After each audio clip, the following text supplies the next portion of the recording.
This is 5 Minutes to Change Your Life.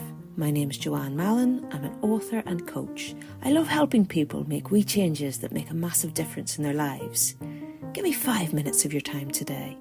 Just might change your life.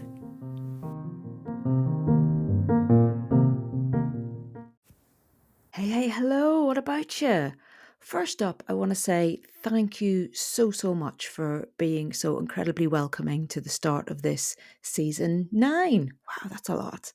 I could see that there was tons of people listening. It was really lovely. Your ratings, reviews, donations to the Ko-fi jar, all very much appreciated.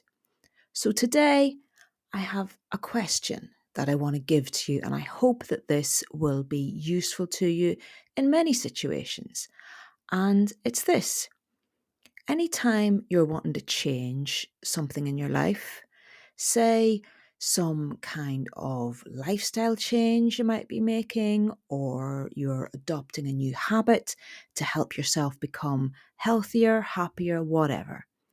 Here's a question I want to ask yourself, and then afterwards I'll explain why it's so powerful. So, say you've got your new habit or your change in mind, then the question to ask yourself is: can I imagine myself doing this for life? Can I imagine myself doing this for life? Now, note that that is not, am I going to do this for life? Because you're not. Everybody's life changes. The life we have at 20 is not the life we have at 40 or 60 or 80 or 100. There's not that many things that we always do our whole life long. Life moves through different seasons and we will change as a result. But I still think it's very useful to ask yourself about any change that you want to make right now. Can I imagine doing this for life? Because essentially, what you're asking yourself with that question is, am I all in? Am I fully committed? And if I'm not, what needs to change? What would it take for me to be all in? Because if part of you is not committed, if you have doubts in the back of your mind, that is what's going to ultimately trip you up and mean that this change won't stick. You're sort of setting yourself up to fail before you start. So you've got to be really honest with yourself when you ask, can I imagine myself doing this for life? And if not, what needs to change to make this something that I can imagine myself doing for life? Does the change or the new habit need to become smaller, bigger, more achievable, or something different entirely? Let's say, for example, I was thinking about giving up chocolate. I mean, I'm not, but giving up chocolate, can I imagine doing that for life? Well, no, because as we all know, Friday night is wine and chocolate peanuts night, and that is just the law. I don't want to break the law, so no chocolate at all, ever. I literally cannot imagine that. Haven't got space in my head for that.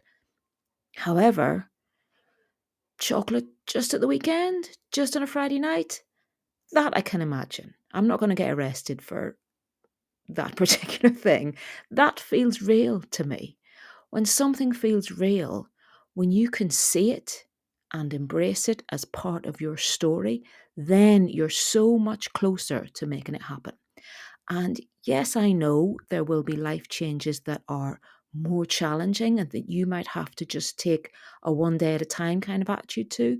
But for many things, honestly, asking yourself, can I imagine myself doing this for life? It opens you up to imagining who you want your future self to be. What does she do, your future self? How does she, future me, how does she behave? What does she do that's different to how I behave now? When you make changes that you can imagine doing for life, those changes are the ones that are way more likely to stick. So let me know how you get on with that. If you're starting to ask yourself this question right now, how does it resonate with you? How does it sit with you applying that question to the habits you want to start, the changes you want to make? What does it tell you about yourself when you ask, can I imagine myself doing this for life? Let me know what you think. Get in touch anytime. Details are in the show notes. I love to hear from you. I'll talk to you soon.